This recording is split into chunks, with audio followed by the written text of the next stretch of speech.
안녕하세요. 안상현입니다. 여러분들 그 지식 착각 이런 표현 들어보셨나요? 지식 착각. 제가 얼마 전에 저희 명지대학교에서 이제 심리학 이론을 가르쳐 주신 그 이장주 교수님의 책, 그 게임 세대 내 아이와 소통하는 법 이렇게 이 책을 이번에 새로 출간을 하셔가지고 제가 또 이렇게 쭉 읽어봤습니다. 근데 그 중에서 이제 이 지식 착각 이라는 용어가 나와서 한번 좀 생각을 해봤어요. 우선 지식 착각이라는 이 용어 자체, 실제로는 잘 모르지만 잘 알고 있다고 착각하는 것. 이것이 이제 기본 개념입니다. 그러니까 저는 이거를 이렇게 표현하고 싶어요. 우리에게 익숙한 것을 잘 안다고 여기는 것이 아닌가. 제가 이제 그 개인 상담이나 코칭을 진행하다 보면 이제 부부 상담할 때 그런 질문을 많이 드려요. 남편이 좋아하는 음식이 무엇이냐? 취미가 무엇이냐? 친한 친구의 이름을 알고 있느냐? 좋아하는 반찬은 무엇이냐? 요즘 남편의 마음 상태는 어떤 것 같냐? 이제 이런 식으로. 그리고 바쁜 부모님들한테는 그 자녀의 가장 친한 친구 이름이 무엇이냐? 요즘 어린이집에서 어떤 놀이를 가장 즐거워 하느냐? 그리고 최근에 아이가 속상했던 경험은 무엇이냐? 아이가 좋아하는 색깔은 무엇인가? 아이가 좋아하는 놀이는 무엇인가? 아이가 지금 아빠나 엄마에게 가장 바라는 것은 무엇일까? 등등 질문을 해보면서 같이 생각을 합니다. 우리는 늘 곁에 있고 내가 항상 보던 거고 그런 것들에 대해서 점점 익숙해지면 그 익숙함을 잘 안다고 여기죠.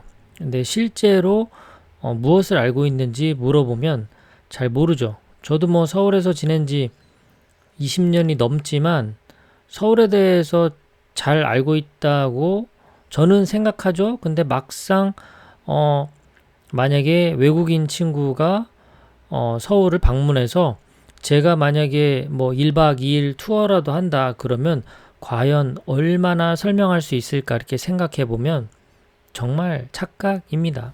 그런 것들을 통틀어서 지식 착각이라고 하는데요. 지식 착각을 또 다른 개념으로 한번 바라보고 싶어요. 애니어그램 공부하는 사람 입장에서는 지식 착각을 이렇게 한번 이해해 볼 수 있죠. 우리가 정말 생존 전략으로서 사용하는 그 센터가 있죠. 사람마다 1번부터 9번까지 유형이 있는데 8번, 9번, 1번 장형, 2번, 3번, 4번 가슴형, 5번, 6번, 7번 머리형 이렇게 불러요. 예를 들어 머리형이다. 그러면 이 머리형은 기본적으로 이 사고 중심입니다. 뭔가 자꾸 이 합리적으로 논리적으로 분석하고 비교하고 설명하고 이해하려고 하죠. 이제 여기에 너무 지나치게 집중을 하게 되면 모든 것들을 다 뭔가 이해를 하는 것을 중심으로 판단하게 됩니다. 그러니까 말하자면 내가 이해가 안 되면 이건 문제가 있는 거죠. 사실 이해 못하는 나의 문제일 수도 있지만 그것보다 중요한 건 내가 어쨌든 지금 이 상황을 이해할 수 없다라는 거죠. 이해를 중심으로 세상을 바라보게 되면 내가 이해할 수 있는 건 좋은 것이고 이해할 수 없는 건 나쁜 것이 됩니다. 이해하면 나에게 유용한 것이고 이해 못하면 나에게는 이익을 가져다 줄 수 없는 그런 게 되는 거죠.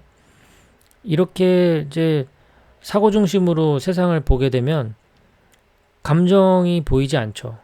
상대의 감정도 안 보이고 나의 감정도 안 보이고 그래서 이제 인간 관계에서 어려움을 겪게 됩니다.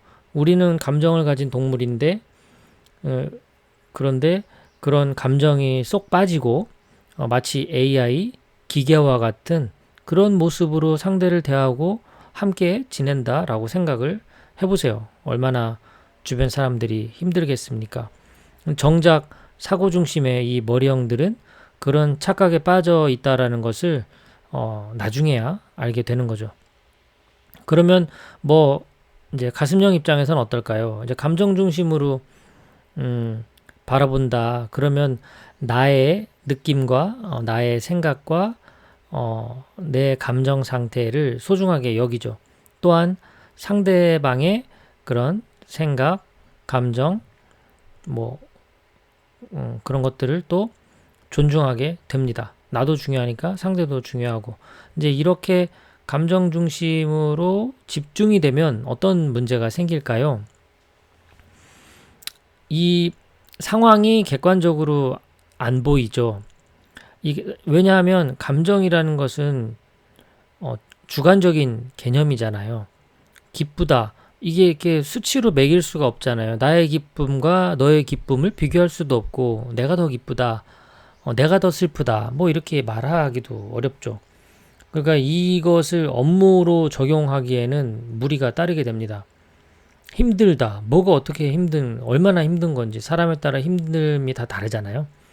밤을 새야 힘든 사람이 있는가 하면 퇴근 시간 6시만 넘어도 1시간만 지나가도 힘든 사람이 있으니 감정을 중심에 두고 어떤 업무 처리를 한다든가 하면 이게 의사소통에도 문제가 생기고 업무를 진행시키는 그 과정 자체가 매우 더디고 많은 갈등이 발생할 수밖에 없습니다.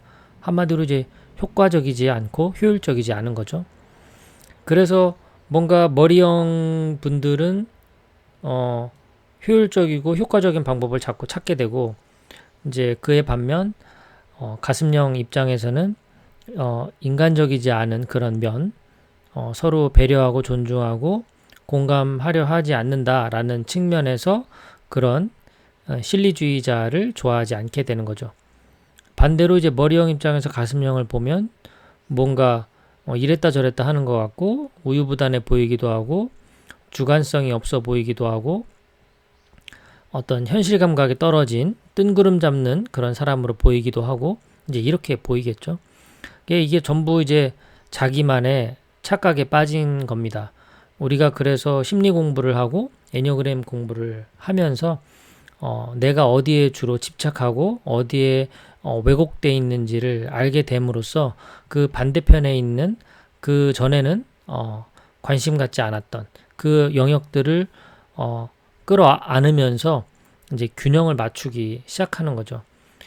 사고센터, 감정센터, 본능센터를 고루고루 사용하면서 더 이제 나와 이 상황과 상대방 모두를 볼 수 있는 이제 시야를 갖게 되죠. 그러면 그렇다고 해서 갑자기 모든 문제가 사라지는 건 아니지만 같은 문제가 생겨도 그 문제를 바라보는 태도가 변화가 있고 거기에 반응하는 나의 어떤 행동이 달라지기 때문에 결국은 많은 것들이 변할 수밖에 없습니다. 나의 어떤 이런 지식, 착각이라는 측면에서 내가 주로 사용하고 있는 생존 전략인 사고센터를 씀으로 인해서 감정센터와 본능센터가 발달하지 못하면서 생기는 착각, 또 감정센터를 쓰는 사람 입장에서는 사고센터와 본능센터를 잘 활용하지 못하는 측면에서의 그런 어떤 미스, 착각 이렇게 볼 수가 있고요. 마찬가지로 본능 중심도 감정센터와 사고센터를 제대로 균형 있게 활용하지 못함으로 인해서 발생하는 자기만의 그런 고집, 주장 이런 것들로 인해서 큰 착각에 빠지게 됩니다. 자, 애니어그램 측면에서 이걸 심리적으로 이제 다시 설명을 한다면 우리의 그런 신념 체계에 있어서의 또 착각입니다. 요즘 뭐 윤석열 전 총장 그리고 또 최재형 감사원장 등 대선 후보로 나서면서 또 말들이 많습니다. 중립을 지켜야 하는 가장 최일선에 서 있는 그 두 사람이 바로 그냥 옷을 벗자마자 정치권으로 뛰어드는 아주 참 묘한 그런 세상이 되어서 안타까운데요. 뭐 자기만의 그런 신념 때문에 그런 행동을 했겠죠. 주변에서 사람들이 뭐라 하든 본인의 신념을 지키는 것이 본인을 지키는 그런 개념이기 때문에 그렇습니다. 자, 가령 정치라는 신념 체계에서 보면 보수 진보 뭐 맨날 싸우고 있지 않습니까? 국회에서 하는 일이 뭐가 있는지는 모르겠는데 서로 싸우는 거는 참 잘하는 것 같습니다. 내가 진보냐 보수냐 이렇게 어느 한편에 서는 순간 반대편을 보지 못하는 착각에 빠지게 되죠. 종교도 마찬가지죠. 특정 종교에 매몰돼 있으면 제대로 신이 보이지 않죠. 뭐 하느님 입장에서 그 신의 입장에서 무엇을 이야기하고 있는지를 듣기보다 자기가 믿고 있는 그 종교가 이야기하는 교리 이런 것들이 더 중요하다면 결국 신도 보이지 않고 나도 보이지 않고 상대방도 보이지 않고 결국 가장 근본적인 사랑의 자리도 보이지 않게 되죠. 자, 철학도 마찬가지입니다. 어느 한 가지 철학에 꽂혀가지고 그 철학만을 고수할 때 우리는 진정한 철학자의 길을 포기한 셈이 되는 거죠.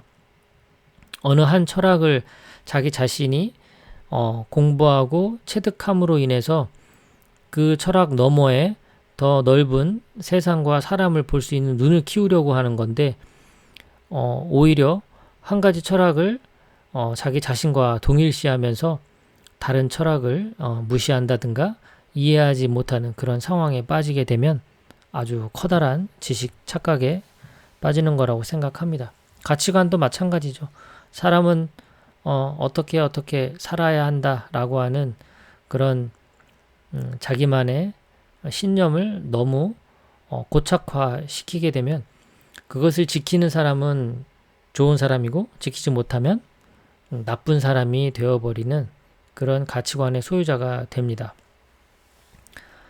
정체성도 마찬가지죠. 어떤 역할론에 있어서 가치관이나 신념, 철학 이런 것들이 결국 정체성에 영향을 줄 텐데요. 부모의 역할, 남편의 역할, 아내의 역할, 자녀의 역할, 그리고 직장인의 역할, 우리 국민의 역할, 감사원장의 역할, 경찰청장의 역할, 검찰총장의 역할 이런 여러 가지 역할들이 있고요. 그 역할은 어느 한 상황에 딱 고정된 그런 정체성이 아니라 홀로 있을 때, 또 둘이 있을 때, 1000명, 10,000명이 있을 때, 또 사회적으로, 국가적으로, 또 그 조직 안에서 등등 다양한 정체성이 존재할 수 있으니까요. 어느 한쪽에만 치우친 정체성을 고수하려고 할 때 또 커다란 착각에 빠지게 됩니다. 자기 자신은 또 어떤가 한번 볼 필요가 있습니다. 내가 좋아하는 것과 싫어하는 것으로 구분짓고 또 내가 잘하는 것과 못하는 것으로 또 구분짓고 내가 할 수 있는 것과 할 수 없는 것을 구분짓고 또 더 안타까운 것은 내가 무엇을 좋아하는지 무엇을 싫어하는지도 모르고 그런 표현조차 못하고 살고 내가 잘하는 것이 무엇인지 못하는 것이 무엇인지도 잘 모르고 내가 할 수 있는 것과 할 수 없는 것을 구분짓지 못하는 그런 자기 신뢰가 없는 자기 자신으로 살아간다는 또 그런 삶을 그렇게 살고 있다라는 것을 또 자기만 모르고 있는 이런 착각들이 존재합니다. 그래서 겸손할 수밖에 없고 늘 공부할 수밖에 없고 타인의 이야기에 귀 기울일 수밖에 없는 게 아닌가 싶어요. 저도 이제 이걸 준비하면서 저를 바라보게 되고 저의 부족함을 또 많이 인식하기도 합니다. 그러면서 그렇다면 좀 더 나아지기 위해서 어떠한 노력과 과정이 필요할까 그런 생각도 새삼 정리해 보게 됩니다. 나 자신은 어떤 착각에 지금 빠져 있는 것일까? 그 착각으로부터 벗어나기 위해서 어떤 도움을 요청하면 좋을까, 뭐 이런 등등 생각을 해봤습니다. 이장주 교수님의 게임 세대 내 아이와 소통하는 법, 이 책을 읽다가 지식착각이란 단어를 만나게 됐고요. 그 단어를 만나면서 저의 생각들을 정리할 수 있는 계기가 되었습니다. 영상을 보시는 분에게도 작은 그런 도움이 되었으면 하는 바람으로 오늘 준비한 걸 마치겠습니다. 편안한 하루 되십시오. 감사합니다.